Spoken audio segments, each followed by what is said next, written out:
the city of refuge, you know? It's like the hurricane evacuation routes. You know, if you've ever been on the highway, like, I'm from Houston, and Okay. you have on the side of the road these little hurricane symbols. Oh, really? No, I never Where seen if there's a that. hurricane, you go that way. Okay, You know cool. exactly which way you're supposed to go. No, that's great. That It's makes very sense. marked. Yeah, no, that You know, that's better- wonderful. You better run and you better go this way. Don't go Well, that and they way. didn't have these big machines Right like into the we future. had to carve out those roads. No, but they were still, They it were was incumbent recognized. upon them Yeah, to still provide it, yeah, they were very, That- yeah. I mean, that took some time too. right? It was good. You know, and it was interesting that, you know, because we do see, trying to think, it's not with Solomon, it's with David. Is it with David or with Solomon, where we do see one person who's told to go to the city and stay in the city, the one who killed, oh gosh, what's his name? It's with David, and it's one of the guy who was running, and he was chasing him.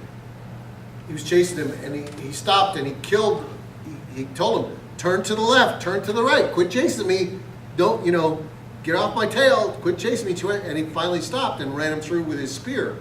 And he was, I think that's, if I'm not mixing up deaths, he was told that yes, okay, he had to stay in that city of refuge and could not leave it, and which he did And he until did. one day That was David. an ox or a donkey left, and it just went not too far, but he went to go recover it, and he came back, That was David. and it was still told him, he said, that's it, I told you not to leave the city, period. Even though you just came back, you don't have that refuge. And he put him to death right then and there. That was it, because he broke that nader. I don't know, maybe it was a nader. No, that said, you'll stay there. But, you know, so we do see it. I mean, it's played out in Scripture, where the cities of refuge, you know, have come into play. And we see them adjudicated based on that. But I thought it was interesting because the Avenger of Death, the Avenger of the whatever the lineage, the line, person's supposed to run there. He can get him on the way there. If he gets him on the way there, not murder. He has to go before the elders of that city of refuge. He's tried. If they find him innocent, he has to stay there. But there's something about transportation, being transported, or he has to be taken to some other city. It was kind of confused. They were talking about being transported by members, and he was either, I found conflicting things. Some say he was protected on this journey, that they had to protect him on his journey, or that if the Avenger, but they had to protect him. That if the Avenger of Death got him before he actually got to the city of refuge, I don't know if there was like, well, this city's full of enough you murderers or manslaughterers. Go to this other one, you know, whatever. I don't know how it was, but and again, I really have not been able to find, and I would really love to find why, when the high priest died. Well, we know, because obviously when the high priest died, he was set free. If that person still came and killed him, now he was guilty of murder. So it's adjudicated that way. I mean, that's, if you will, that's the deterrent. Just, Well, in their courts, they didn't find you guilty and innocent. They found you that they could not prove you guilty. If you didn't have two witnesses. If you did not have enough witnesses, but they, when the court was over, they put a curse on you if you were guilty. And Really? it was God's job to put you to death. okay, they would leave it up to. They would let it. So in other words, like if we can't adjudicate who committed this murder, we can't find out, okay, nobody's going to be held responsible, but God will. hold. We cannot hold you responsible. But if you are guilty, then they put a curse on you that God would avenge. Okay, That's would all. make It's sense. God's job to avenge because there was not two witnesses or Which, of whatever. course, you didn't have to worry about that curse if you really weren't guilty. Right. So it was that simple. So if you were guilty and they were not able by rules to Mhm. find you guilty, then it was God's job to punish you. Okay, It's and always I his think, job to punish you. In the Bible, Wherever. you were given all of these things that you were this is how they were to find you guilty. Then, You had to do this, and if you couldn't prove him guilty by those rules, then it was God's job to punish you. In verse 33. You have the avenger, and then you have the revenger of blood. Yeah, mine yeah, says that's the Avenger, avenger of blood, right, right. No, revenger. The revenger, there's a different term? That's- The avenger, you'll see it in, uh,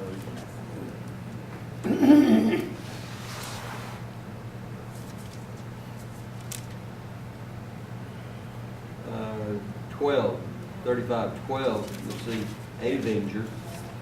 And down in, Gaal, right? Avenger.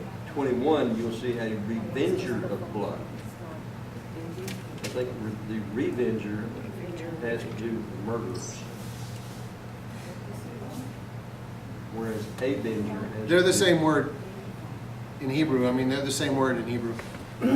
Gaal. I mean, Strong's. Strong's. I mean, again, give Strong's whatever credence you want to give it. It is the same Strong's number. Just FYI.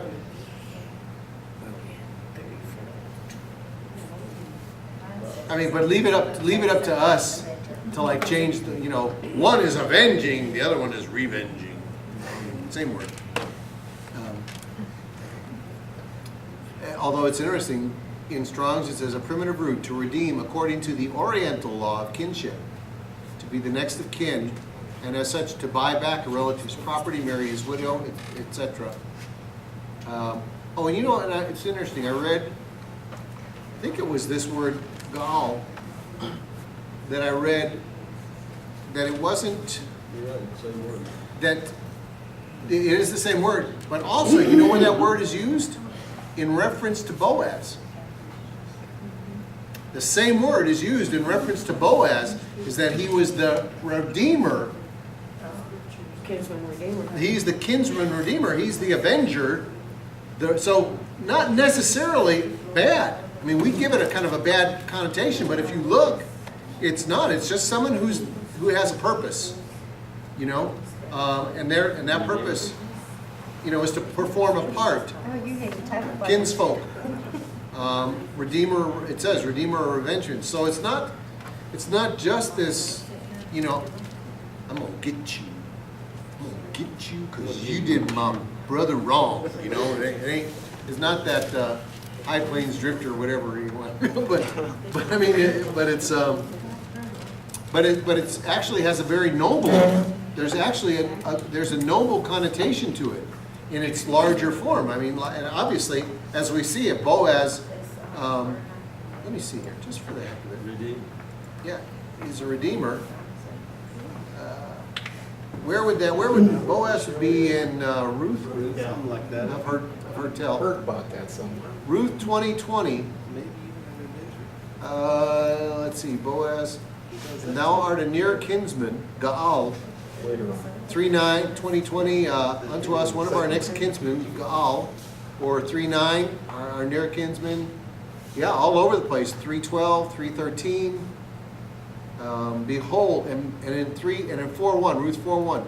There, and behold the kinsman of whom Boaz spake and came by. So there's that other person that's before Boaz, who's actually the Gaal, who Boaz has to negotiate with and say, listen, okay, if you want this and this, then you have her, but you have to take her as a wife too. And he goes, nah, that's okay. I don't want her. You can redeem her. Let's not mar my own inheritance. There you go. That's right. Bad patience, But if then no one will redeem it, then tell me that I may know, for there is none to redeem it besides thee, and I am after thee, and I will redeem it. So that huge, I mean, there's like, I think a number of the listings of that word Gaal, or avenger, if you will, are in Ruth. There's a really good portion of them that are in Ruth. It carries through. Yeah, and actually I see a lot more often, I see it as redeemer. There's in Isaiah, there's a whole bunch of listings of that word, and it's actually listed much more as redeemer than avenger. So, So the Redeemer is blood. right, exactly right. I mean, I'd be very interested to check in the Septuagint to find out if our Savior is a Gaal. Well, it's the same word as redeemer. I mean, in the Siddur, there's actually a blessing right before that, beyond the God, that says, "Blessed are you, Adonai, Gaal Yisrael, Redeemer of Israel." Mm-hmm. You know? Right, there it is. Yep. And I mean, that's all over the place. All right, anybody got any other thing? Well, we're talking about, if you will, Redeemer. Then 36 finishes with talking about the daughters whose father was killed. They didn't have any brothers, so in a sense they had no inheritance, they had no land, and how they came to Moses and he adjudicated that in fact they were right to come with their claim of saying, give us our father's land. We shouldn't be cut out, which I think is important because it definitely speaks to the fact that he's not just a patrilineal God, that all are his children and all have a claim to their promise, if you will, and that promise can't be taken away just because your father died or just because of circumstance, if you will. I think you could draw something really significant from this, again, there's no accidents. He doesn't just throw things. It's not filler. 36 isn't filler. It's saying here that you want to maintain the identity of that tribe. right, and he's very big on the integrity of the tribes. Even to the point of the elements that are part of the Jubilee. It's like, yes, you may have sold this. It's like you may have done this and this and this, but boom, at least every 50 years, boy, it's going back to the way I wanted it. It's going to be. We're going to hit reset, and it's going to set up. Sorry, I was looking at John 4, and I kind of find maybe some parallels here between the daughters of Zelophehad and the Samaritan woman at the well, right? The Samaritan woman at the well had been married several times and yet really had 4 times and had no inheritance. Right. And she's like, you told her you're living with him right now, Right. who's not your husband. But I think that what he did for her is that essentially, Yeshua had to correct her thinking, in the sense that look, salvation is from the Jews, and it says that in John. Ultimately, for her to inherit life in the world to come and receive her inheritance there, she had to acknowledge not just the kingship of the Messiah. You'll hear people that will tell you, and I hear this from other Jewish people as well as the Noahites, who say, well, Yeshua never claimed to be the Messiah. It's right here in John 4, 25 and 26. The woman said to him, I know that the Mashiach will come, who is called Christos. He will come and tell us everything. Yeshua said to her, I who speak to you am he. Pretty clear. That's clear. That's pretty clear. He said, I am claiming to be the Messiah. Mhm. While he was speaking, like his disciples came and warned him, he was speaking with a woman. But no one said to him, why did you ask her, what did you speak about her? Anyway, but I kind of found that as a small parallel, because you can kind of take that out and then you can apply it to, the kingdom of God. Well, and also where it's again positioning. You're looking at a group that's dispossessed. How are we ending this section, and where are we about to jump into?